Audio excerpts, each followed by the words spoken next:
অস্ট্রেলিয়ার new south Wales অঙ্গরাজ্যে একটি হালকা বিমান বিধ্বস্তের ঘটনা ঘটেছে। এতে বিমানে 3 আরোহী সহ সবাই প্রাণ হারিয়েছেন। স্থানীয় সময় শনিবার সকালে ওই দুর্ঘটনা ঘটে। নিউ সাউথ ওয়েলস অঙ্গরাজ্যের রাজধানী সিডনি থেকে প্রায় 85 কিলোমিটার দক্ষিণে অবস্থিত শেল হারবার বিমানবন্দরে স্থানীয় সময় সকাল 10টার দিকে বিমানটি উড্ডয়নের কিছুক্ষণের মধ্যেই বিধ্বস্ত হয়। পুলিশ আরও জানিয়েছে, ভূমিতে আঘাত করার সঙ্গে সঙ্গেই বিমান ঘাঁটিতে আগুন ধরে যায়।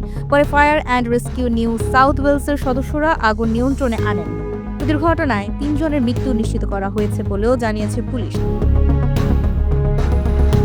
অস্ট্রেলিয়ান ব্রডকাস্টিং কর্পোরেশন ওয়েবসাইটে প্রকাশিত আকাশ থেকে তোলা ছবিতে রানওয়ের ওপর বিমানে পুড়ে যাওয়া ধ্বংসাবশেষ দেখা গেছে।